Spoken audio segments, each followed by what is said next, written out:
우리 집 앞마당에 미류나무가 있는데 미류나무에서 동쪽으로 6발자국 가면 거기 보화가 있어 이렇게 했는데 그 떠난 사이에 누가 미류나무를 이제 베버리고 없애버렸다든지 이러면 찾을 수가 없지 않습니까? 그래서 감춰준 보화를 발견했다는 얘기입니다.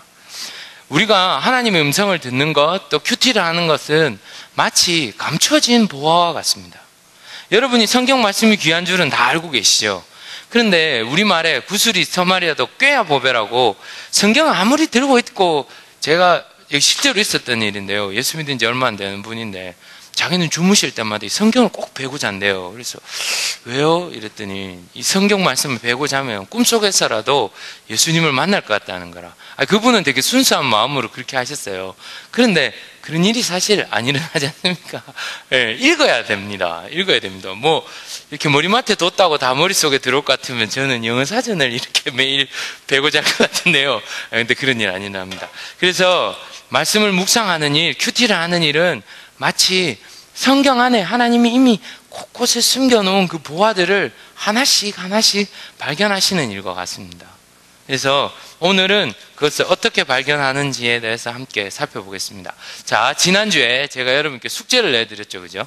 그래서 묵상하시면서 한 단어라도 또는 뭐 한 문장이라도 어떤 거라도 혹시나 이렇게 딱 자기한테 걸려드는 게 있는지 그런 게 있으시다면 묵상해오라고 말씀드렸습니다.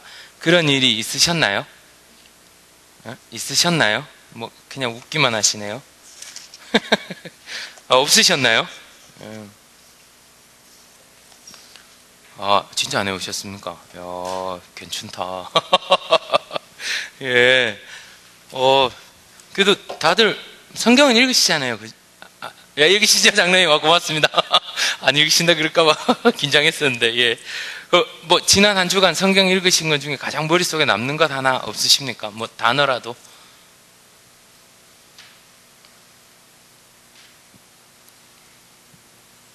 뭐, 누구라도 괜찮습니다.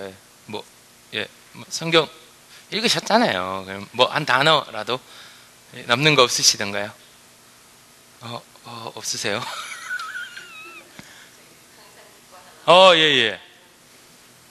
예. 네, 범사에 감사하라. 네. 그 중에서 어떤 게 제일 탁 와닿으시던가요? 범사에 감사하라. 예. 저는 어제 큐티 본문이었던 것 같아요. 창세기 21장 22절에 그때 아비멜렉과 그 군대 장관 비골이 아브라함에게 말하여 이르되 네가 무슨 일을 하든지 하나님이 너와 함께 계시도다. 저는 이 구절이 마음에 너무 와닿았어요. 네. 왜 그랬냐면 아비멜렉이나 그 군대 장관 비골은 사실 하나님 모르는 사람들이잖아요. 그런데 아브라함한테 일어나는 모든 일들을 보더니 야, 내가 진짜 네가 사는 거 보니까 하나님 정말 살아계신 것 같다. 그런 얘기를 하는 거죠.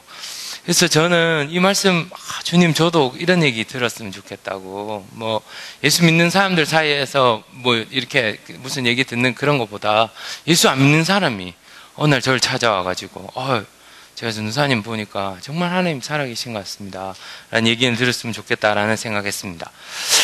자, 제가 왜 지난주에 한 구절이라도 이렇게 훅 되는 거를 준비하라고 말씀드렸냐면요, 사실은 말씀 묵상은요 나와 하나님이 엔카운터, 다시 말해서 마주하는 것입니다. 그리고 그 하나님의 우리가 지난주에 음성을 들을 수 있다고 제가 말씀드렸죠. 근데 그 음성이라는 게 꼭 귀에 이렇게 들리는 음성 그것만 아니라 첫 번째는 기록된 말씀이라고 말씀드렸고, 두 번째는 이제 이 말씀들이 계시되어지는 것이죠. 근데 사실 말씀이 가장 쉽게 계시되는 방법은 설교입니다. 하나님의 사람을 통해서 말씀을 선포하시죠. 그래서 그렇게 하는 거. 그 다음에 하나님 음성을 우리가 들을 수 있는 이유는 뭐죠? 하나님이 오늘도 말씀하고 계시니까. 네, 그죠? 그래서 성경을 그 근거로 해서 우리가 기도할 때에 하나님 우리에게 말씀하시고 그 음성을 들을 수 있다. 그러면 또 그런 분 계세요. 전도사님 지금까지 그냥 그런 거 안 해도 신앙생활 잘해왔는데 왜 하나님 말씀을 들어야 되죠? 이런 분 계세요. 제가 강의할 때 그런 분 진짜 만났는데요. 이유는 이렇습니다. 어떤 차를 타고 계신지 모르겠는데 뭐 예를 들어서 도요타 차를 고치러 벤츠에 가면 고쳐주지 않습니다. 그죠? 도요타로 가시라고 얘기하겠죠. 마찬가지입니다. 우리 인생의 문제나 우리 인생에 일어나는 여러 가지 일들의 해결은 우리를 만드신 분이 가장 잘 고쳐주실 수 있으시죠. 우리 만드신 분이 누구시죠? 하나님이시잖아요. 그래서 말씀 앞에 다가서면 다가설수록 우리가 변화하고 새로워집니다. 그래서 제가 지난주에 그것이 갈라디아서 5장 22절에 나오는 성령의 9가지 열매라고 말씀드렸습니다. 자, 오늘은 이제 본격적으로 묵상하는 방법에 대해서 살펴볼 텐데요. 첫 번째, 보화를 발견하는 방법에서 첫 번째는 관찰하는 것입니다. 근데 관찰하는데 여러 가지 방법이 있을 수 있습니다. 그래서 그 중에 몇 가지를 소개해 드리는데요. 자, 우리 다 같이 마태복음 1장으로 한번 가보실까요? 마태복음 1장, 신약의 첫 번째 성경이죠. 마태복음 1장 1절부터 한번 쭉 보십시다. 25절까지 나오는데요. 자, 1장 1절부터 25절까지의 쭉 말씀들을 얼른 한번 눈으로 보십시오. 눈으로 보시면 제일 많이 나오는 단어가 뭔지 말씀해 보십시오. 마태복음 1장 1절부터 25절까지 1장 전체에서 제일 많이 나오는 단어가 뭐죠? 네, 낳고. 그러면 이 보화를 발견하는 방법 중에 하나 관찰하는 건데, 첫 번째는 반복되는 단어에 주목하는 것입니다. 성경이 기록된 히브리 헬라의 문화는요, 중요한 얘기는 꼭 반복합니다. 그리고 반복될 때는 중요한 것이 거기 들어 있다는 얘기입니다. 근데 가장 쉽게 발견할 수 있는 거는 마태복음 1장의 주제가 뭘까요? 마태복음 1장의 주제. 아까 반복되는 단어가 뭐라 그러셨죠? 낳고. 주제가 뭘까요? 낳는 겁니다. 주제가 낳는 겁니다. 물론 이제 신학적으로는 이게 뭐 그리스도의 계보고 그리스도가 왜 이스라엘 백성에서 태어나야 했고 뭐 이런 걸 밝혀준다. 뭐 그런 거 몰라도요. 낳는다는 거죠. 근데 잘 보십시오. 누가 누구를 낳는지 한번 잘 보십시오. 그러다 보면 어떤 사람들이 갑자기 눈에 들어오죠? 보면 5절에 보면 라합을 낳습니다. 또 이제 같은 절에 보아스의 와이프가 누구였다고요? 룻이었다고 얘기하죠. 그 다음에 6절에 우리아의 아내가 등장하죠. 자, 이런 사람들은 어떤 사람들입니까? 라합은 기생입니다. 그죠? 그 다음에 룻은 아모리 사람의 딸입니다. 그러니까 이번 주에 새벽 기도를 나오시고 창세기 묵상을 하시는 분들은 알 텐데요. 롯의 딸, 큰 딸이 롯과 동침해서 얻은 그 족속이 아모리 족속이고 거기에 딸이 룻입니다. 다른 말로 하면 이 족속은 원래 저주받은 족속입니다. 아버지와 근친상간해가지고 태어난 족속의 딸이 어디 들어와 있습니까? 예수님의 족보에 들어와 있습니다. 또 하나는 6절에 보면 다윗은 우리아의 아내에서, 우리아의 아내가 누구죠? 실제로 말하면 그거잖아요. 불륜으로 낳은 아들이 솔로몬이라고요. 불륜으로 낳은 아들. 그런데 그 사람이 오늘 여기 성경에 들어있습니다. 이 계속해서 그런 이야기들이죠. 그래서 아마 마태복음 1장에서 묵상할 수 있는 것 제일 먼저 낳는 건 뭘 낳는 거죠? 생명을 낳는다는 얘기입니다.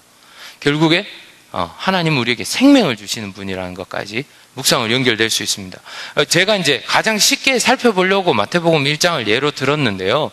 다른 구절에서도 마찬가지입니다. 보시면 반복되는 단어가 있습니다. 반복되는 단어. 신명기에 제일 많이 반복되는 거는 히브리 말로 쉐마 이스라엘, 들으라 이스라엘입니다. 그러니까 신명기는 뭐죠? 들으면 되는 겁니다. 순종하면 되는 겁니다. 그러니까 명령들이 들어있는 것이죠. 자, 그런 것들을 기억하시면서 첫 번째 보화를 발견하는 방법은 반복되는 단어에 주목하라는 겁니다. 자, 두 번째는 어법입니다. 요한일서 5장 5절을 함께 보십시다. 요한일서 5장 5절. 신약의 거의 뒷부분에 있습니다. 요한일서 5장 5절 말씀. 요한일서 5장 5절 말씀은 조금 특이한 문법으로 되어 있습니다. 자, 요한일서 5장 5절 함께 제가 가진 신약 성경 2124페이지 이게 맞는지 모르겠습니다. 392페이지 뭐 그 정도 되는 것 같습니다. 자, 요한일서 5장 5절 말씀 함께 읽겠습니다. 시작. 예수께서 하나님의 아들이심을 믿는 자가 아니면 세상을 이기는 자가 누구냐? 누구냐? 그러니까 개역 한글판에는 누구뇨? 개역 개정판에는 누구냐로 되어 있는데요. 질문형이죠. 성경에서 질문은 다 강조하는 말입니다. 다른 말로 하면 요한일서 5장 5절은 예수가 하나님의 아들이심을 믿는 자마다 세상을 이긴다는 말입니다. 왜냐하면 그 구절이 사실은 4절에 나와 있습니다. 무릇 하나님께로서 난 자마다 세상을 이기느니라. 세상을 이기는 승리는 이것이니 우리의 믿음이니라. 그러니까 그 믿음이 뭔지에 대해서 설명하려니까 예수께서 하나님의 아들이심을 믿는 자. 그러니까 믿음은 뭐에 대한 믿음이죠? 예수님에 대한 믿음이죠. 믿는 자가 아니면 이 세상을 이기는 자가 누구냐? 이 말은 믿는 자는 이 세상을 이긴다는 말입니다. 성경에서 강조하는 방법 중에 하나가 바로 이 의문문입니다. 또 하나 있습니다. 명령문. 명령문도 성경에 사실 의외로 잘 등장하지 않습니다. 근데 한 군데 제가 기억하는 것 중에 가장 멋있는 명령문은 뭐냐면 말라기에 있습니다. 말라기에 너희가 온전한 11조를 내 곳간에 들여 내가 하늘의 문을 열고 너희에게 복을 부어주지 아니하나 보라 이렇게 되어 있습니다. 시험하여 보라 이렇게 되어 있습니다. 성경에 하나님을 시험하는 장면이 한 군데도 안 나오는데 말라기에만 딱 나오는 말씀이 너희가 온전한 11조를 나한테 가져오면 내가 너희한테 복 주나 안 주나 한번 봐라. 시험해봐라. 이 말씀이 있습니다. 그러니까 그런 문체들. 그러니까 대부분 성경은 사실 그냥 평서문이죠. 뭐 이렇게 의문문도 아니고 뭐 질문하는 것도 아니고 명령하는 것도 아니고 대부분은 그냥 이야기들이거나 평서문입니다. 그러니까 일반적으로 그냥 다로 끝나는 거죠. 그런데 성경의 문법 중에 좀 특이한 것들이 이런 명령형. 어떻게 해라. 뭐 예를 들면 여호수아에서 나오는 너는 좌로나 우로나 치우치지 말고 주야로 율법을 묵상해라 이런 거. 그다음 신명기 계속 나오는 순종해라 이런 거. 그런데 뭐 얘기가 나왔으니까 성경에서 가장 많이 명령하고 있는 게 뭘까요? 뭘 것 같습니까? 성경에서 제일 많이 명령하고 있는 거 사랑하라. 또 뭘까요? 뭘 것 같습니까? 성경에서 가장 많이 등장하는 명령 두려워하지 말랍니다. 의외죠. 근데 성경에서 제일 많이 등장하는 명령문이 두려워하지 마라. 여호수아한테도 두려워 말라. 마리아한테도 천사가 나타나서 두려워하지 마라. 요셉한테도 네가 네 아내를 데리고 오는 것을 두려워하지 마라. 두려워하지 마라. 제일 많이 나옵니다. 다른 말로 하면요. 명령되거나 아까 제가 말씀드렸잖아요. 반복되는 거. 아까는 이제 저희가 마태복음 1장이라는 짧은 구절에서 반복되는 걸 봤지만 성경 전체로 보면 제일 많이 뭐가 반복된다고요? 두려워하지 마라가 반복된다고. 근데 한번 잘 생각해 보십시오. 요즘 TV에, 한국 TV에 보면 무슨 사기를 당하는 거, 뭐 대처하는 거, 뭐 이런 거 막 자주 나오잖아요. 거기서 한 가지 키포인트가 뭐냐면 두려워하지 않으면 됩니다. 그 사기꾼들이 뭐라 그러냐면 여기 은행인데요. 뭐 번호가 유출됐어요. 두려워하지 않으면요. 예, 알겠습니다. 제가 그럼 은행에 확인하겠습니다 하고 끊고 그 은행에 자기가 전화하면 됩니다. 근데 이제 대부분은 그 말에 두려워가지고 다 불러줘 버린 거예요. 비밀번호, 계좌번호 이런 거. 또는 전화 와가지고 당신 아들이 지금 납치됐다고. 그러면 그 확인해 보면 됩니다. 근데 두려움이 이렇게 엄습해 오면요. 사람이 이성을 잃어버립니다. 아마 그런 경험도 있으실 거예요. 이게 실제로 나와 있는 얘기인데요. 사람들이 자살하거나 살인하는 가장 많은 이유가 뭐냐면 두려움 때문에 그렇습니다. 다른 말로 하면 소망을 잃어버리는 거죠. 자기 사는 게 두려운 거예요. 그리고 자기 인생이 그냥 두려운 거예요. 그러면 삶 어떻게 생각하냐면 뭐 이래나 죽거나 저래 죽거나 한번 어디 내 원한이나 풀어보자. 지금 LA에서 한 전직 경찰관이 해고된 거를 앙심을 품어가지고 자기 해고한 경찰관의 애들을 죽이고 또 다른 경관들을 죽이고 지금 도주 중에 있는데요. 그런 것도 마찬가지예요. 만약 그 경관 안에, 그 경찰관 안에 하나님으로부터 오는 평화와 안정감이 있었다면 하나님이 내가 이 경찰이라는 직업을 잃게 하셨지만 하나님 뜻이 있겠지. 우리 아까 장로님 말씀하신 대로 항상 기뻐하고 항상 쉬지 말고 기도하고 범사에 감사하면요. 사실은 두려워할 게 없습니다. 그리고 두려워하지 않으면요. 사람이 극한 결정이나 또는 갑자기 잘못된 그런 행동들을 안 합니다. 차에 ABS 달려 있으시죠? 그게 오토 브레이크 시스템이 아니라 안티락 브레이크 시스템이라고 바퀴가 이렇게 딱 갑자기 고정돼서 그 브레이크를 딱 밟으면 자동차가 이제 바퀴를 이 브레이크를 딱 잡는데요. 근데 이게 딱 묶이면서 핸들이 안 움직이는 거를 방지해 줍니다. 그러니까 이게 이렇게, 그러니까 실제로는 이 브레이크가 계속 붙었다 떨어졌다를 수없이 반복하는 거거든요, 기계가. 그런데 이제 제 차는 ABS가 없습니다. 97년산 캐러반이라고. 그래서 저희 카센터에서 뭐라 그랬냐면 전도사님이 직접 ABS를 하시면 된다고. 그러니까 어떻게 합니까? 그러니까 발을 열심히 뗐다 붙였다 이거를 막 빨리 하면 된대. 오늘 눈길에 차가 저희 골목은 안 치웠더라고요, 눈을. 차가 미끄러지는데요. 뗐다 붙였다 이걸 해야 되는데 떼면 그냥 차가 훅 까버릴 것 같은가 무서워가지고 어쨌든 안 부딪히고 잘 서긴 섰습니다. 두려움이 임하면요, 머릿속에 아무리 그동안 외우고 있어도 소용없잖아요, 그죠? 네. 그래서 성경에 두려워하지 말라고 가장 많이 이야기합니다. 자, 말씀드린 대로 보화를 발견하는 두 번째 방법은 어법에 주목하고, 첫 번째 방법은 반복되는 겁니다. 자, 세 번째, 요게 재밌습니다. 요한복음 8장 3절에서 11절까지를 얼른 한번 보십시다. 요한복음 8장 3절에서 11절까지. 예. 다른 구절은 이게 여러분 잘 아시는 대로 간음하다가 잡혀온 여인에 대한 얘기입니다. 자, 3절 읽어보십시다. 시작. 서기관들과 바리새인들이 음행 중에 잡힌 여자를 끌고 와서 가운데 세우고, 자, 그 다음에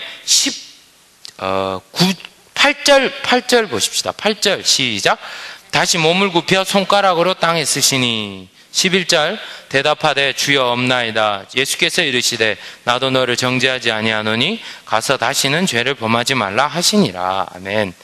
자, 여러분 요 이야기는 잘 알고 계시죠? 어떤 여자가 간음하다가 바리새인들과 서기관들에게 잡혀옵니다. 잡혀와서 이 서기관들과 바리새인들이 이 여자를 잡아온 목적은 이 여자를 심판하는 데 있지 않고 예수를 올가매는 데 있습니다. 자, 이 여자를 간음 중에 잡아와서 여기 이제 광장 같은 데겠죠. 예수가 가르치고 있는 데다 거기다가 패대기 치면서, 자, 이 여자가 간음 중에 잡혀왔습니다. 어떻게 하시겠습니까? 이렇게 묻는 겁니다. 그래서 만약에 예수님이 율법대로 죽여라 이러면 예수님이 그동안 가르쳐오던 사랑의 법률과 배반하게 되고, 또 예수님이 그럴 수도 있지 이래 보면 예수는 율법도 무시한다 이렇게 되는 겁니다. 자, 이런 상황에서 이 구절을 묵상할 때 제일 중요한 겁니다. 이거 그냥 이제 이렇게 묵상하면 그렇지, 그래, 간음에 잡혀갖고 예수님이 그 사람도 낳아주는구나, 예수님 사랑이시구나, 요건 이제 1단계 묵상이죠. 이건 그냥 보이는 것만, 제가 이제 3번에 적어놨죠. 왜? 라고 물어보라는 거. 자, 8장 3절에 한 가지 비밀이 숨어 있습니다. 보셨습니까? 8장 3절에 있는 비밀. 3절 못 보셨어요? 다시 읽어볼까요? 서기관들과 바리새인들이 음행 중에 잡힌 여자를 끌고 와서 가운데 세우고. 왜? 뭐에 대해서 why가 생각나십니까? 음행 중인데 어떻게 여자만 잡혀옵니까? 그런 질문 해보셨어요? 아니, 한번 생각해보세요. 손바닥도 마주쳐야 소리가 나잖아요. 무슨 음행을 여자 혼자 합니까? 여자 혼자 하는 게 무슨 음행이에요? 음행, 여기 보면 성경에 분명히 음행 중에 돼 있거든요. 음행 중이라는 말은 현장을 급습했다는 얘기지. 막 밖에서 기다렸겠지. 어디서 이래 숨어가지고 보고 있다가 간다 찍으라 이래가지고 막 문 열고 막 다들 나와 막 이랬겠죠. 이게 웃긴 게요, 유럽에서 그린 성화를 보면 이 여자가 옷을 입고 있습니다. 그런데요, 원래 유대인의 율법에 음행 중에 잡혀온 여자는 돌로 쳐 죽이거든요. 그러니까 옷을 입히지 않습니다. 그냥 잡아왔을 거란 말이죠. 자, 그렇게 여자를 잡아왔는데 이거 남자는 어디 갔습니까? 그러니까 요 3년 묵상에서 여러분이 깊이 묵상을 하시면 질문이 딱 떠올라납니다. 물어야 됩니다. 왜 여자만 잡아왔지? 왜 여자만 잡아왔지? 왜 여자만 잡아왔을까요? 이게 뭘 보여주냐면 애시당초 이 여자를 심판하는 일에 서기관과 바리새인들이 관심이 없다는 얘기입니다. 왜? 음행을 심판하려면 남자도 잡아왔어야죠. 현장에서 잡았는데 왜 여자만 잡아와요? 말이 안 되는 얘기거든요.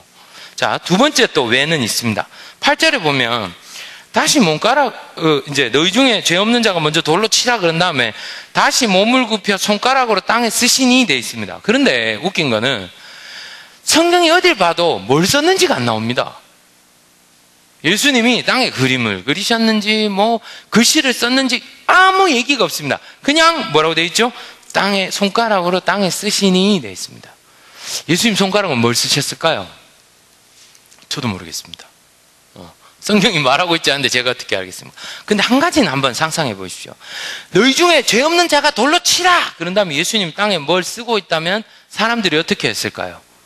다 예수님을 받겠죠. 그렇지 않았을까요? 그죠? 좀 반응을 해 주십시오. 저는 반응을 먹고 삽니다. 그랬겠죠. 그러면 누가 보이지 않았을까요? 음행 중에 잡혀와 벌거벗은 그 여자분이 보이지 않는 겁니다. 예수님이 뭘 쓰는지 관심이 가는 거죠. 이해하시겠습니까? 예수님은 바로 그 순간에도 이 여자를 보호해 주시는 겁니다. 음행 중에 잡혀왔지만, 그리고 예수님 때문에 어쩌면 좀 억울하게 잡혀왔지만 예수님은 그 순간에 이 여자를 보호해 주시는 거죠. 그리고 11절에 보면 나도 너를 정죄하지 않으니 가서 다시는 죄를 범하지 말라. 여기서 질문 드시지 않습니까? 왜 예수님은 정죄하지 않으실까요? Why? 우리도 잘 하잖아요. 우리도 정죄 잘 하잖아요. 이번 주에 한국에 조금 큰 일이 있었습니다. 강남에 되게 큰 교회 목사님이 박사학위 논문에서 미국에 있는 어느 박사님의 이미 출판된 출판물과 일치도가 60% 이상 되는 논문을 써냈습니다. 그래서 이게 이제 표절로 걸렸고요. 그런데 이제 이 표절을 걸리고 뭐 이런 걸 처리하는 과정에서 이 목사님이 내가 만약에 표절을 했으면 내가 담임 목사를 내려놓겠다, 이렇게 얘기를 한 겁니다. 근데 표절로 발표가 됐고, 근데 이제 이 목사님은 인정하지 않는 거죠. 근데 이 교회가 그동안 좀 여러 가지 문제도 있었지만 뭐 완전 큰 문제를 맞게 됩니다. 그러니까 제 페이스북에 제 친구들은 뭐 다 대부분 신학 전공한 애들이니까 이 목사님에 대한 비난이 막 올라옵니다. 막 그럴 줄 알았다. 뭐 서초구청하고 얘기해가지고 불법으로 이 용지를 확장할 때 그때 아마 알아봤다. 뭐 또는 뭐 남가주 모 교회에 있을 때 뭐 어떤 일이 있었다더라. 뭐 이런 거 쫙 올라오더라고요. 제가 댓글을 한마디를 딱 달았습니다. 너는 그런 적 없니? 이렇게 달았습니다. 그리고 저는 이렇게 답 달았죠. 나도 그런 적 있다고. 나도 레포트 써낼 때 마치 내 생각 아닌데, 원래 사실은 이렇게 따옴표를 달고요. 그 다음에 이게 어디서부터 왔는지 해가지고 쓰면 괜찮습니다. 그런데 사실은 그럴 때 있거든요. 이제 이 레포트를 쓰다 보면 내가 읽은 책이 내 생각인지 그 책에서 왔는지 아리까리할 때가 있습니다. 근데 마치 내 생각인 것처럼 써낼 때도 있거든요. 저도. 그래서 저는 나도 그런 적 있다고 썼습니다. 그러니까 다른 말로 하면 예수님조차도 죄를 정하는 일에 관심이 있으시기보다는 예수님은 죄를 막고 죄를 용서하는 일에 관심이 있으십니다. Why? 예수님 왜 그러실까요? 예수님 용서해 주시는 분이시니까 그렇죠. 그러니까 우리가 예수 그리스도의 제자라면 뭐에 관심이 있어야 됩니까? 죄를 용서해 주는 데 관심이 있어야 됩니다. 그런데요, 많은 경우 교회에서도 용서하는 것보다는 야, 누구 집사가 왜 저래? 막 이런 정죄하는 데 관심. 자, 여기서도 왜라는 질문을 던지면, 그러니까 이제 이 묵상에서 이건데요, 100만 불짜리 질문을 던지면 100만 불짜리 답을 얻을 수 있습니다. 오늘 본문이 이게 한국 시간하고 제가 이게 자꾸 헷갈려서 그런데요, 내일 아마 여기서는 토요일 아침 본문인 것 같습니다. 아브라함이 이제 이삭을 이삭을 낳아가지고 이제 잘 살고 있는데 하나님이 갑자기 네 아들 주라. 근데 한 가지는요, 그 고대 근동 지방의 당시의 전통에 이 자식을 번제로 드리는 거는 이방 종교의 전통입니다. 그러니까 하나님은 그런 분이 아니신데, 근데 하나님 갑자기 아들 주라. 그럼 우리가 묵상할 때 뭘 물어볼 수 있죠? 왜? 하나님은 왜 이러실까? 왜 이러실까?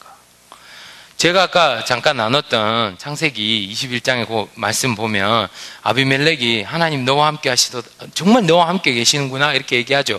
근데 제가 질문했던 거는 왜 이렇게 말할까 였습니다. 왜냐하면요, 아비멜렉하고 아브라함이 왜 만났죠? 아브라함이요, 자기 와이프 사라를 여동생이라고 속여가지고 아비멜렉이 데려갔었잖아요. 근데 밤에 하나님이 나타나가지고 야, 죽을래? 야, 안 돌려보내주냐? 뭐 이러니까 아비멜렉이 하나님 여동생이라 그래서 데려왔는데, 그러니까 야, 안 죽을래? 뭐 이러니까 아비멜렉이 이제 겁먹어가지고 다음날 이제 아내를 돌려줄 뿐만 아니라 여러 가지 이제 뭐 재산들 같은 거를 덤으로 주죠. 그러니까 다른 말로 하면 제가 볼 때는요, 아브라함은요 별로 잘한 게 없는 것 같지 않습니까? 저만 그렇게 느낍니까? 저는 그렇게 느꼈습니다. 별로 잘한 것도 없어요. 그리고 와이프한테도 믿음의 가장으로서 뭐 우리가 믿음의 조상 아브라함 얘기하지만 믿음의 가장으로서 당당하게 말도 잘 못해요. 그렇지 않습니까? 이스마엘을 누가 낳았죠? 뭐 처음 듣는 얘기십니까? 그 말씀을 잘 묵상해 보면요, 희한하게 아브라함이 이스마엘을 하갈하고 동침할게 이렇게 말한 게 아니고요, 사라가 그럽니다. 사라가 내가 보니까 여보 나는 이미 틀리는 것 같아. 그러니까 하갈하고 일단 동침을 해봐. 그래갖고 이스마엘이 태어나는 거라니까요. 그러니까 어떻게 보면 아브라함은 와이프한테조차 믿음의 조상이 아닌 거죠. 안 그랬으면 와이프가 여보 나는 이미 틀린 것 같은데 자기 생각은 어때요? 그러면 아브라함이 멋있게 무슨 소리야, 기도하고 결정하자 뭐 이래야 멋있는 거 아닙니까? 그런데 아브라함이 그래? 그러면 뭐 그런가 보다 막 이러면서 그런 사람이 믿음의 조상, 심지어는 하나님이 모든 일에 너와 함께 계시다. 결국은요, 제가 묵상하면서 왜라고 질문하고 발견한 건 뭐냐면요, 아브라함이 아브라함 된 거 하나님 때문입니다. 그 말은 오늘 어떻게 적용할 수 있죠? 지금 나는 이렇게 부족하고, 지금 나는 이렇게 인격적으로 결함이 있고, 지금 나는 이런 여러 가지 어려움이 있지만 하나님이 나와 함께 하시기 때문에 내 인생 이렇게 끝나지 않을 거야, 이렇게 선포할 수 있는 것이죠. 이게 묵상의 위력 아니겠습니까? 자, 이제 두 번째 보십시다. 보화를 가공하라. 자, 이제 우리가 뭐 반복되는 거를 찾았든지 어법을 통해서 찾았든지 또는 왜라고 물러서 찾았든지 뭔가를 찾았어요. 자, 그러면 이거를 가공해야죠. 자, 시편 23편 5절을 함께 보십시다. 잘 아는 말씀이시죠. 여호와는 나의 목자시니 내게 부족함이 없으리로다. 그런데 자, 5절을 한번 보십시다. 5절 시작. 주께서 내 원수의 목전에서 내게 상을 차려주시고 기름으로 내 머리에 부으셨으니 내 잔이 넘치나이다. 자, 이 상이 뭘까요? 영어로 prize일까요? 아니면 테이블일까요? 특별히 이민교회에 계신 분들은 제가 보니까 한영 성경을 많이 가지고 계시더라고요. 이럴 때 좋습니다. 이민교회의 강점입니다. 영문 성경을 보면요, 하나님이 prize를 주시는 게 아니라 테이블을 우리 앞에 주시는 겁니다. 그러니까 지금 우리가 만약에 시편 23편을 묵상하고 있는 과정이었으면 하나하나의 뜻을 좀 더 밝혀볼 필요가 있습니다. 많은 경우에 성도님들이 내게 상을 차려주시고 이게 내게 상을 베푸시고, 이게 개혁 한글판도 그렇게 돼 있나요? 예. 그러니까 많은 분들이 이 상이 prize, 어떤 이렇게 상을 1등, 2등, 3등 이런 상을 내려주신 잖아요. 그거 아니고 테이블을 차려주신다는 얘기입니다. 그럼 여기 또 의문이 생기죠. 왜 원수의 목전에서, 이 말은 눈앞에서인데요, 원수 앞에서 왜 하나님이 밥상을 차려주실까요? 그거보다는 원수가 있는데 신우이 또는 옳게 이런 그런 사람들이 원수 되면 안 되는데 원수가 될 때가 있잖아요. 또 그런 사람이 또 잘 됩니다. 희한하게 또 잘 돼요. 그런 사람들이 딱 나타났을 때 하나님이 나한테 밥상을 차려주시는 거야. 이게 무슨 의미일까요? 자, 첫 번째 질문. 여러분, 밥 먹을 때 가장 취약하지 않습니까? 전쟁할 때 상대방을 공격하기 가장 좋은 때가 언제냐면, 첫째는 상대방이 잠자고 있을 때죠. 두 번째 뭡니까? 밥 먹고 있을 때 공격하면 좋습니다. 왜냐하면 이거는 한참 먹고 있는데 이렇게 하기가 어렵잖아요. 그러면 원수 앞에서 밥 먹고 있으면 나는 지금 무방비 상태가 되는 거잖아요. 하나님 왜 그렇게 하실까요? 네가 무방비 상태가 되고 원수에 대해서 완전히 마음을 놓아도 될 만큼 내가 보호해 주겠다는 의미입니다. 한번 생각해 보세요. 집에 차 앞 딱지가 붙어 있는데 밥이 목구멍 안 넘어가시잖아요. 저는 학교에서 편지만 오면 밥이 안 넘어갑니다. 우리 학교에서 절대 좋은 일로 저한테 편지를 보내줄 리가 없거든요. 좋은 일은 이메일로 보내주죠. 근데 주로 편지로 오는 거는 너 몇 월 며칠까지 얼마를 내라, 안 내면 비자 취소한다 주로 이런 게 편지로 날아오거든요. 그러니까 그런 게 날아오면 밥이 잘 안 넘어간다고요. 그런데 하나님에 대한 신뢰가 있으면요, 마치 하나님이 내 앞에 테이블을 차려주시고 진수성찬을 차려주시는 것처럼 걱정 없이 밥을 먹을 수 있습니다. 자, 우리가 여기서 또 하나 뜻을 알아보는 것으로 통해서 우리가 발견한 것들을 한 번 더 볼 수 있죠. 자, 그 다음에 두 번째, 행간에 숨은 것을 발견하자. 이 얘기는 아까 제가 했던 얘기입니다. 아브라함이 아비멜렉으로부터 하나님이 참 너와 함께 계시도다, 그 사이에 다 안 나와 있지만 우리가 알고 있는 건 뭐죠? 첫째, 아브라함은 이게 경상도 사투리지 싶은데 짜달시리. 그러니까 특별히 믿음의 사람이 아니라는 거죠. 우리는 알고 있잖아요. 바로 전장에 아브라함이 자기 마누라를 여동생이라고 속여가지고 아비멜렉한테 준 일이 벌써 있잖아요. 근데 알고 계시죠? 이게 첫 번째가 아닙니다. 두 번째입니다, 벌써. 이전에 애굽 왕한테 갔을 때도 한번 그랬죠. 그러니까 이게 우린 그거 행간에 다 기록되어 있지 않지만 알고 있죠. 그렇게 가공할 수 있습니다. 자, 세 번째는 요거는요, 특별히 우리 집사님, 장로님들 중에 만 50세가 넘으신 분들이 강점을 가지고 있는 부분입니다. 자, 제가 정을 한번 읽어볼까요? 나무만 말고 숲도 보자. 이 얘기가 무슨 얘기냐면요. 자, 저를 보십시오. 큐티는 사실 약간 나무를 보는 얘기입니다. 요 본문에서 하나님은 누구시고, 요 본문에서 하나님은 어떤 분이시고, 요 본문에서 본문 안에 나와 있는 주인공에게 하나님은 뭐라고 말씀하시고, 또 오늘 나에게 하나님은 뭐라고 말씀하시는가를 본다면, 숲을 보는 건 뭐냐면 성경 전체를 보는 겁니다. 성경 전체를. 어떻게 볼 수 있습니까? 첫 번째, 자, 잠언을 읽어보시면 어떤 얘기가 나오죠? 의인은 복을 받는다는 얘기가 나옵니다. 나옵니까? 안 나옵니까? 안 읽어봤으면 모르십니까? 잠언은 32장으로 구성되어 있어서 여러분들이 하루에 한 장씩 읽으시면 좋습니다. 자, 잠언에 보면요, 의인이 받는 축복들이 나열되어 있습니다. 누가 의인이죠? 누가 의인이죠? 예? 예, 하나님 자녀. 예, 정답입니다. 근데 하나님 자녀가 누구죠? 여러분이잖아요. 우리 고민을 하세요. 의인이 되려면 어떻게 해야 됩니까? 다른 말로 죄가 없으면 되죠. 죄가 없는 인간이 있습니까? 없습니까? 없죠. 그럼 죄가 없으려면 어떻게 하면 됩니까? 예수님의 보혈이 그 죄를 덮으면 됩니다. 그죠? 그게 뭐죠? 영접하는 거죠. 우린 영접했습니까? 안 영접했습니까? 그럼 뭐 영접 안 하셨으면 어쩔 수 없는데 영접하셨으니까 죄가 이제 나랑 상관이 없는 사람입니다. 성경에 보면 동이 서에서 먼 것 같이 죄를 옮기셨도다 이렇게 되어 있습니다. 제가요, 지구과학을 배우다가 이야, 하나님 짱! 동이 서에서 얼마만큼 먼지 아세요? 아세요? 지구가 사각형이면 안 되는 이유 아세요? 왜냐하면 동이 서잖아요. 동이 계속 서쪽으로 가면 언젠가 서쪽을 만나잖아요. 왜? 지구가 사각형이면, 지구가 이제 평면이면, 지구가 A4용지라고 생각해 보세요. 그러면 이쪽이 동쪽, 이쪽이 서쪽이면 언젠가는 서쪽에 반드시 만나게 돼 있잖아요. 그래요, 안 그래요? 대답은 잘 안 하시네요.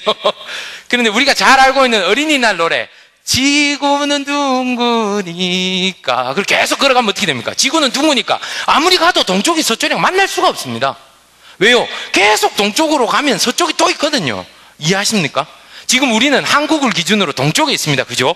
그렇지만 시카고의 또 동쪽은 어디입니까? 뉴욕이겠죠. 뉴욕의 동쪽은 어디입니까? 프랑스겠죠. 프랑스의 동쪽은 어디입니까?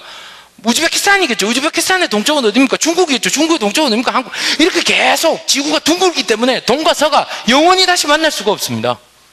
그러니까 그 성경 말씀이 얼마나 어마어마한 말씀인지 아시겠죠? 영원히 만날 수 없다는 얘기입니다. 완전히 용서해 주셨죠. 자, 그러면 우리가 누구죠? 의인이죠. 그러면 우리한테 복이 오는 게 정상입니까? 아닙니까? 정상이라니까요. 아니, 제가 지금 무슨 뭐 기복주의, 하나님 복 주세요 이럴 때는 또 복 주세요의 세자에도 또 이렇게 악센트 실어가 복 주시옵소서 뭐 이렇게 기도하잖아요. 막 TH 발음으로 복 주시옵소서 뭐 이러고 침 다 튀고 막 그래야 복을 주시는 게 아니고 여러분에게 하나님의 말씀이 믿어지는 그 순간 하나님의 복이 임합니다. 할렐루야. 네. 여러분에게 말씀이 계시되어지는 순간 복이 임합니다. 그리고 한번 잘 성경을 묵상해 보십시오. 제가 나무만 말고 숲도 보자고 한 이유가 뭐냐면 성경은요, 실패자의 이야기입니다. 한번 잘 생각해 보십시오. 성경에 나오는 인물들 생각해 보십시오. 성경은요, 등장하는 대다수의 인물들이 실패자들입니다. 아까 말씀드렸죠. 다윗은 불륜한 남자죠. 불륜한 사람입니다. 그 다음에 모세 굉장해 보이죠? 대단해 보이죠? 첫 번째 모세는 살인자고요. 두 번째 모세는 이스라엘 지도자로 합당하지 않게 이방 여자랑 결혼한 사람입니다. 그래서 누이 미리암이 모세를 저주했다가 문둥병이 임하죠. 그런 사람입니다. 요셉이 얼마나 나쁜 놈인지 아세요?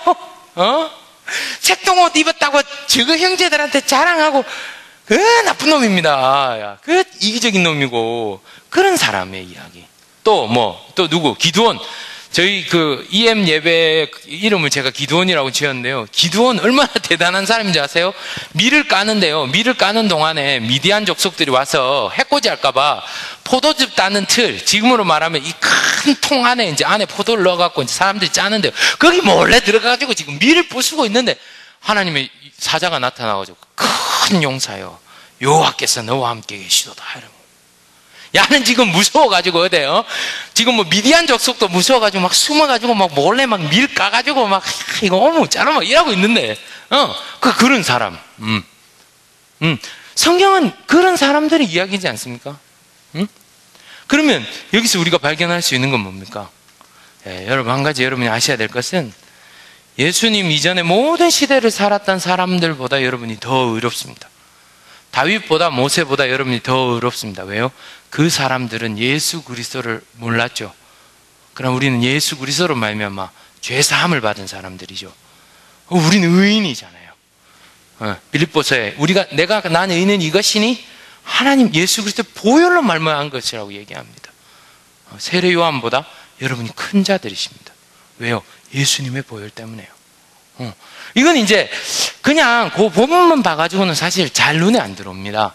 그런데 성경을 계속 읽으시고 또 큐티를 계속 하시다 보면 이런 것들이 특별히 이제 기록으로 남겨놓으시면 어느 날 기록으로 남겨놓는 것들이 꿰지는 일이 일어납니다. 꿰지는 일이. 자, 제가 이거는 이제 제 개인 경험인데요. 이건 뭐 신학적이라고 말하고 싶지도 않고요. 또 뭐 이건 뭐가 대단하다고 말하고 싶지도 않습니다. 그냥 제가 발견한 겁니다. 시편 1편에 뭐가 나오죠? 복 있는 사람은 그렇게 시작하죠. 시편 1편. 시편 1편에 뭐가 나오냐면요. 시냇가에 씨는 나무와 같다는 얘기가 나옵니다. 자, 그러면 이 시냇가는 무슨 시냇가일까요? 이 엉뚱한 질문이죠. 무슨 시냇가일까요? 시카고 리버 옆일까요? 아니면 이건 어딜까요? 그래서 제가 발견한 게 뭐냐면, 에스겔서 37장에 성전으로부터 물이 흘러나옵니다. 그래서 처음에는 발목까지 차다가, 허리까지 차다가, 나중에는 도저히 이길 수 없는 물이 됩니다. 그게 에스겔서 37장의 얘기입니다.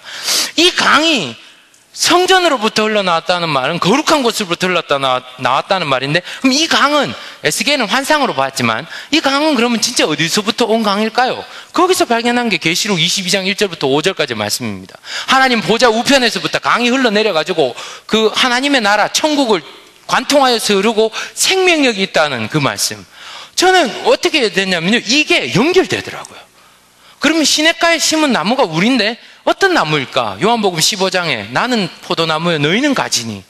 예수님과 내가 접붙임 받은 그 나무가 어디에 심겨 있다고? 시냇가에. 어느 시냇가에? 에스겔서 37장에 성전으로부터 흘러나오는 그 놀라운 생명의 강 옆에, 그 생명강이 어디서부터 오는데요? 계시록 22장 1절에서부터 9절까지 나오는 하나님 보좌 우편에서 나오는 거라고. 다른 말로 하면요, 여러분 오늘 삶을 살아갈 때 여러분이 자신감을 가지고 능력을 가질 수 있는 이유는 여러분이 하나님의 보좌 우편으로부터 능력으로, 생명력으로 흐르는 그 강 옆에 심겨진 나무의 가지이기 때문에 그렇습니다.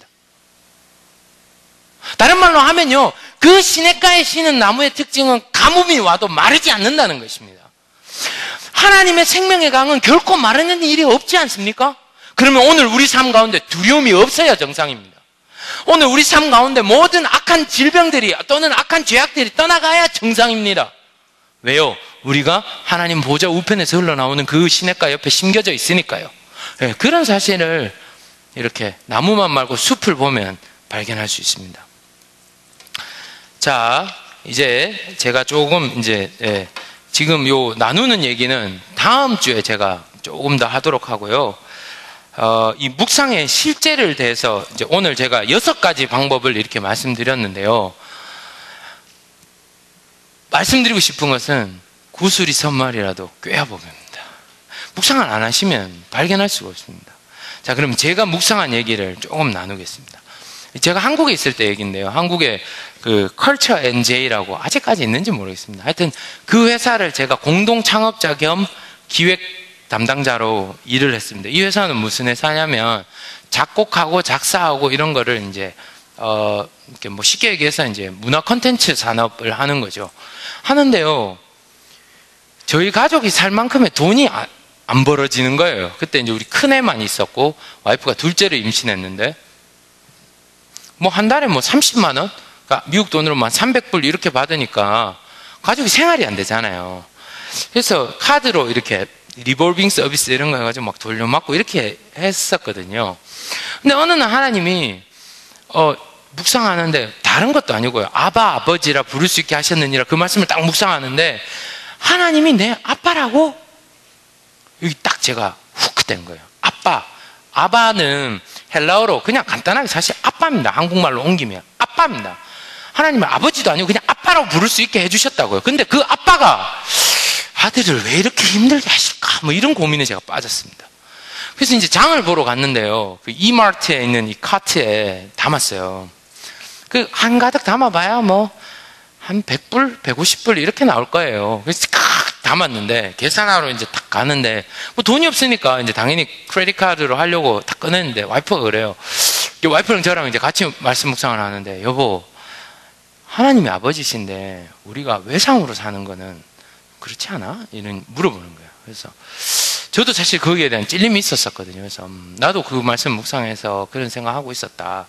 그랬더니 와이프가 그러지 말고 우리가 현금으로 살 수 있는 것만 사자고. 그래갖고 주머니를 다 터니까 1,700원이 있더라고요. 그래서 우리 아들이 먹고 싶은 요구르트 한 줄하고요, 미나리 한 단 그렇게 샀습니다. 그러니까 돈이 끝나더라고요.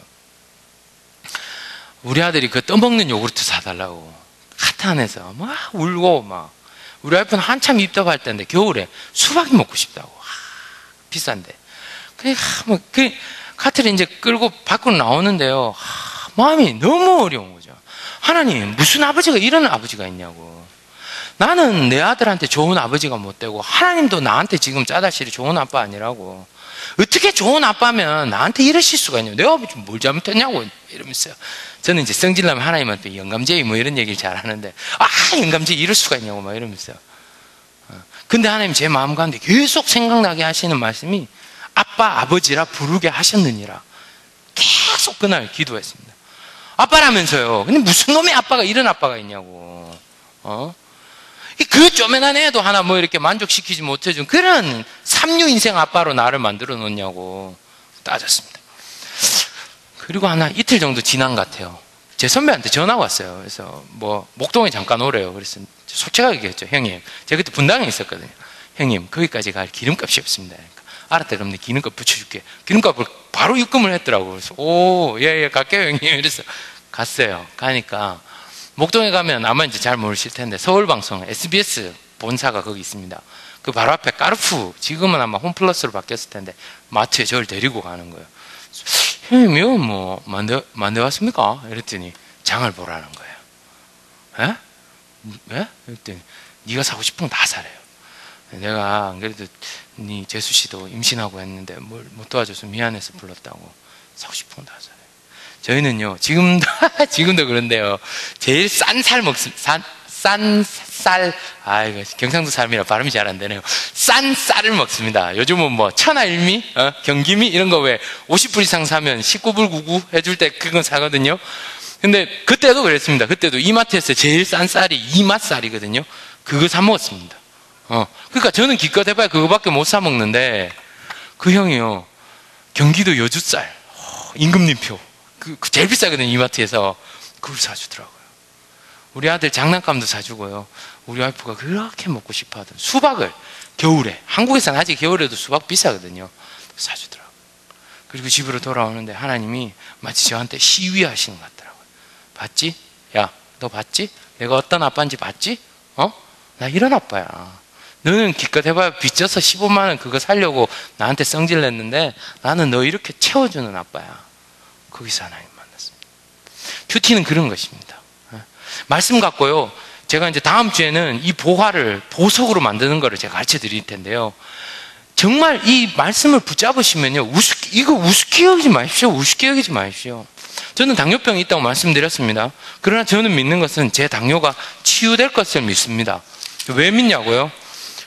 저도 사실 뭐 그렇게 믿음이 대단한 사람은 아닌데요, 믿게 된 이유가 있습니다. 그게 뭐냐면 베드로전서에 여기 있네요.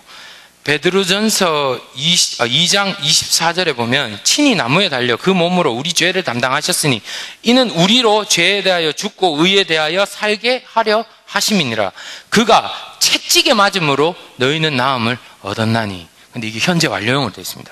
과거에 일어난 일이 오늘날까지 유효한데 이미 완료된 일로 표현되고 있습니다. 그 말은 예수님이 채찍에 맞았으면 내가 치유되는 게 정상입니다. 영문 성경에 보면 지금 나음 이러니까 뭐 대충 시적인 표현으로 번역 있어요. New International Version, NIV 성경에 보면 healed라는 표현이 정확하게 적혀 있습니다. 치유라는 표현으로 적혀져 있습니다. 그러면 예수가 2000년 전에 채찍에 맞으셨으니까 오늘 내 몸에서 병이 떠나가는 게 정상입니다.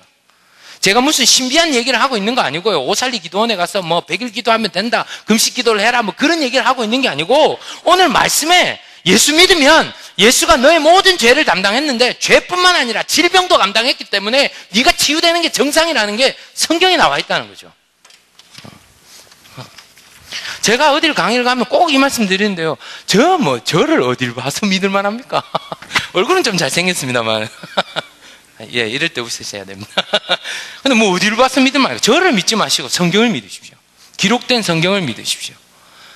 예? 예수님이 이사야서 61장에 주께서 내게 기름 부으셨으니, 같은 말씀이 누가복음 4장에도 나오는데요. 그가 내게 기름을 부으사 가라사대 병든 자를 하여금 낫게 하는 게 예수님의 일이었습니다. 예수님의 3대 사역, 티칭, 프리칭, 힐링, 가르치고 설교하고 고쳐주시는 거예요. 그 예수님이 어디 계십니까? 고린도전서 3장 16절 너희가 하나님의 전인 것과 성령께서 너희 안에 거하시는 줄 알지 못하느뇨. 우리 안에 성령이 계시다니까요. 그러면 그 성령이 우리 마음을, 우리 몸을 마음대로 움직이시면 거기 어떤 일이 일어나겠습니까? 기적이 일어나는 것입니다. 밖에서 어떻게 뭐 누구한테 기도를 받고 뭐 오살리 기도원을 가고 조용기 목사님한테 가야 여러분에게 치유가 임하는 게 아니고요. 성령님이 어디 계시다고요? 여러분 마음 안에 계시다고요. 그럼 그 성령께서 여러분 안에서 액티베이트만 하기만 하면 여러분 몸에서 병이 떠나가는 것입니다.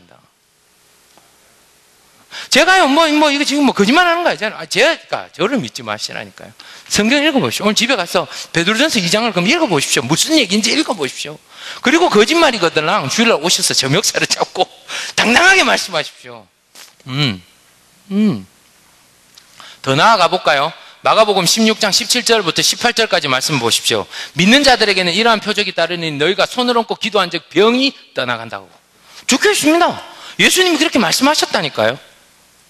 무슨 독을 입으면 무슨 해를 입을지라도 그것들이 너를 해할 수 없다고. 그게 마가복음 16장 17절부터 18절까지의 말씀입니다. 제가 매코미 신학교에 와서 되게 보수적인 사람들도 있거든요. 그 사람들하고 얘기할 때 제 질문이 그겁니다. 너는 성경을 문자적으로 다 믿느냐? 믿는다. 그래서 동성애를 반대하는데, 오케이. 그러면 너는 왜 마가복음 16장 17절에서 18절은 안 믿느냐? 그럼 그때 끝났대. 뭐 이런 이중적인 구조가 어디 있습니까? 성경을 믿으려면 남자가 초지일관해야지. 성경을 요한복음 3장 16절만 진리가 아니라 마가복음 16장 17절에서 18절도 진리 아닙니까? 그럼 그 진리가 여러분 몸에, 여러분 가정에, 여러분에 속한 모든 곳에서 선포되어야지 진리 아닙니까? 그게 큐티가 하는 역할입니다. 붙잡고요, 씨름하십시오.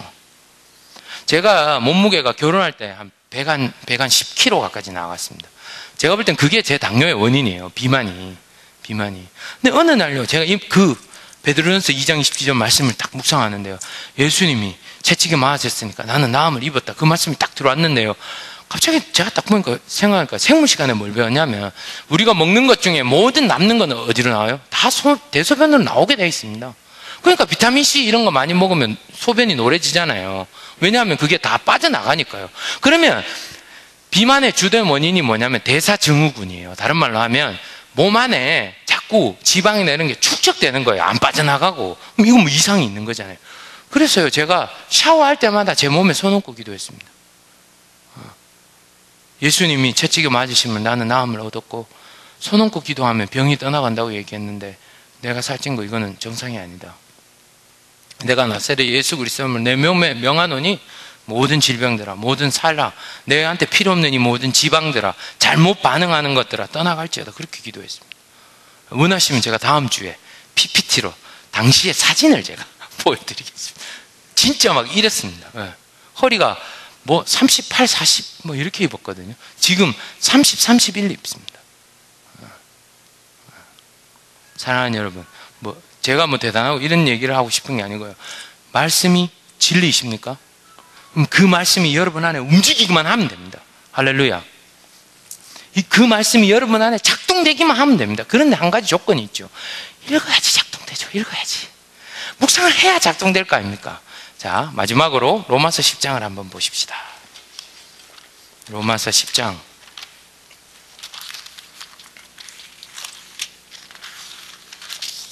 10장 17절. 제가 너무 좋아하는 말씀이죠. 예. 자, 로마서 10장 17절 다 찾으셨으면 우리가 한 목소리로 읽겠습니다. 신약성경 로마서 10장 17절. 예. 로마서 10장 17절. 예. 10장 17절. 다 찾으셨습니까? 10장 17절. 예. 17절요. 네. 예. 자, 한 목소리로 읽어봅시다. 시작. 그러므로 믿음은 들음에서 나며 들음은 그리스도의 말씀으로 말미암았느니라. 한 번 더 읽겠습니다. 그러므로 믿음은 들음에서 나며 들음은 그리스도의 말씀으로 말미암았느니라. 결국 이게 이제 연관 구조죠. 믿음은 들음에서, 들음은 그리스도에서 말씀에서, 줄이면 뭐가 됩니까? 믿음은 어디서부터 오는 겁니까? 그리스도에서 말씀에서 오는 겁니다. 믿음은 그리스도의 말씀에서부터 오는 겁니다. 할렐루야. 말씀을 보셔야 돼요. 그래서 읽으셔야 된다고요. 말씀을요 붙잡고요 그걸 막 레슬링을 하셔야 돼요. 이게 진짜 진리입니까 아닙니까 이렇게 싸우셔야 된다니까요. 왜 마가복음 16장 17절에 믿는 자들에게는 그 앞에 뭐 새벽기도 32회 이상 참석자 또는 뭐 금요예배 17회 이상 참석자 헌금 1000불 이상 이런 조건이 없다고요. 오로지 한 가지 있는 조건이라고는 뭐냐면 믿는 자들에게는 이러한 표적이 따르니. 그럼 내가 예수 믿고 있잖아요. 그럼 이런 표적이 따라야 정상이라고요. 안 따르는 게 정상이 아니고요. 예? 워치만 일하는 사람이 지은 책 정상적인 그리스도인. 저는 처음에 그 정상이라는 말이 하이스트인 줄 알았습니다.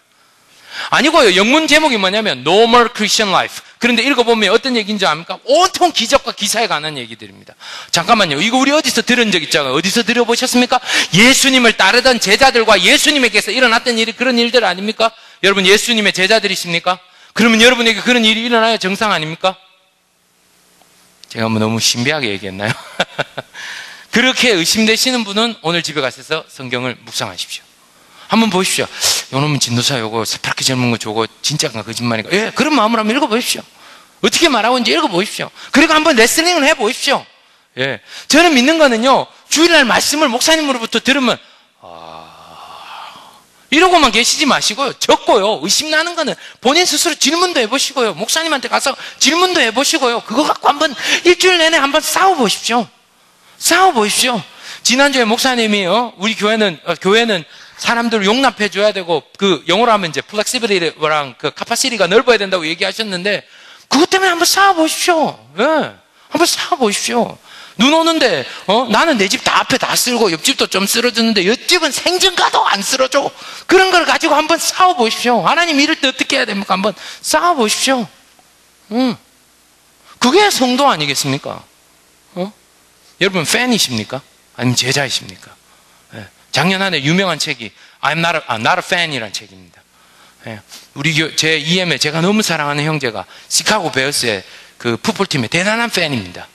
팬은 어떻습니까? 뭐 오만 데이터를 다 알고 있습니다. 뭐 누가 이적했고 뭐 그 사람의 기량이 얼마고 뭐 연봉이 얼마고 그건 다 알죠. 그러나 이 사람이 선수입니까 아닙니까? 아니에요. 그냥 팬이죠. 그러니까 언제든지 만약에 마음이 수가 틀리면 관둘 수 있는 거예요. 그런데 제자는 어떤 사람입니까? 예수와 함께 죽기로 결정한 사람들입니다. 여러분 팬으로 살고 싶으십니까?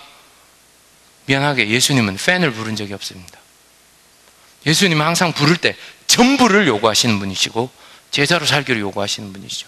제자라면 인생의 사용설명서, 우리 삶의 사용설명서 안 읽고 어떻게 살 수 있습니까? 제가 여러분한테 뭐 하루에 막 몇 장씩 읽으라고 말씀드린 거 아니잖아요. 그죠? 자, 이제 다음 주까지 또 과제를 내드리겠습니다. 진짜 이거 해오셔야 돼요. 다음 주까지 한 구절 묵상해 오십시오. 한 구절. 딱 한 절. 뭐 요한복음 3장 16절 괜찮습니다. 요한복음 1장 12절 괜찮습니다. 딱 한 구절. 정인용 집사님 영상으로 보신다 그러셨는데 가게에서 이 영상 보시면서 딱 한 구절 묵상해 오십시오. 예. 제가 주중에 정인영 집사님을 만났거든요. 인디애나 갈 일이 있어가지고. 그래서 오는 길에 레이디 퍼스트 들렀더니, 뭐, 영상으로 잘 보고 있다 그러시길래. 알았죠, 집사님? 딱 한 구절. 예. 여러분, 딱 한 구절 묵상해 오십시오. 그리고 한번 싸움해 보십시오. 레슬링을 해 보십시오. 이게 내 삶에 이루어지나 안 이루어지나 가지고 한번 해 보십시오. 우리 교회 한번 그런 교회 만들어 보십시다. 우리 뭐 저지난주에 이런 교회 되게 하셔서 찬양하셨잖아요. 말씀과 씨름하지 않으면요 그런 일이 아니랍니다. 말씀은요 뭐와 같냐면요 계약서와 같습니다. 미국에서 계약서가 얼마나 중요한지 알고 계시죠? 사인 함부로 하면 안 되잖아요, 그죠? 너무 중요하니까. 하나님과 이 말씀은요 하나님과 내가 맺은 계약서라니까요. 그러니까 하나님이 계약을 어기더라 얼른 찾아가지고, 하나님 왜 이러세요? 여기 이렇게 적어놓고 왜 지금 나한테 왜 이러세요? 지금 수 당하고 싶으세요? 이렇게 물어봐야 돼요. 우리 지금 뭐 여기 집 거래하고 보석 사고 팔 때만 필요한 게 아니고요. 하나님한테도 물어보세요. 하나님, 마가복음 16장 17절 18절에 이렇게 말씀하셨는데 이거 뭐 지금 어떻게 된 거예요? 왜 내 삶에 안 일어나요? 물어보셔야 된다니까요. 하나님 아버지시라면서 나를 이렇게 팽개치는 아버지가 어디 있어요? 왜 이러세요? 이렇게 물어보셔야 돼요. 그리고 정 대답이 없거든 하나님을 수호하세요. 그런 게 필요해요. 그게 믿음입니다. 그게 믿음이에요. 그게 하나님의 말씀이 여러분 삶에서 움직이는 겁니다. 그거 하자고 지금 이 세미나 하는 거예요. 그거 하자고. 그래서 말씀 속에서 반복되는 단어, 어법 뭐 이런 거. 근데 사실 이거 한마디로 줄이면요 말씀 가지고 씨름하시는 거예요. 하실 수 있으시겠습니까? 한번 해보시겠습니까? 뭐 대답을 안 하시네. 한번 해보시겠습니까? 장님 한번 해봐 주십시오. 예, 다음까지 한번 해봐 주십시오. 집사님 한번 해봐 주십시오. 예, 한번 해보십시다. 그래갖고 정말 말씀이 진율인지 아닌지 우리가 한번 시험해 보십시다. 예, 11조도요 다음 주부터는 그냥 봉투로 이렇게 그냥 툭 놓고 그래 하지 마십시오. 말라기 4장 말씀 3장 18절인가요? 찾아가지고요 하나님 이거 한번 찾아봅시다. 뭐 말 나온 김에. 자, 말라기는 신약 제일 마지막에 있습니다.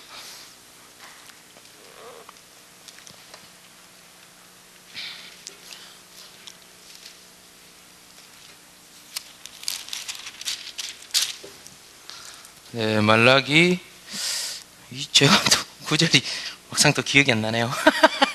예. 예.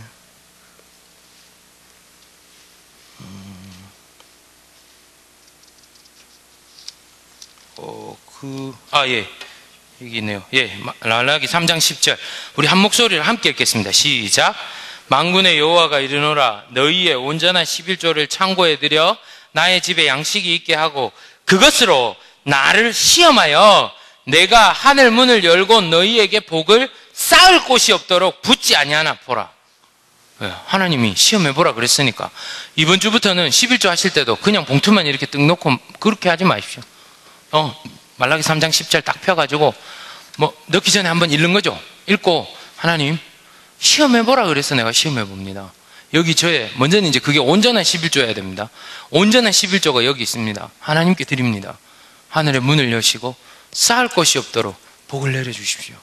뭐 지금 이거 잘못된 거 아니잖아요. 지금 말씀대로 하는 거잖아요. 그런 일을 해보십시오.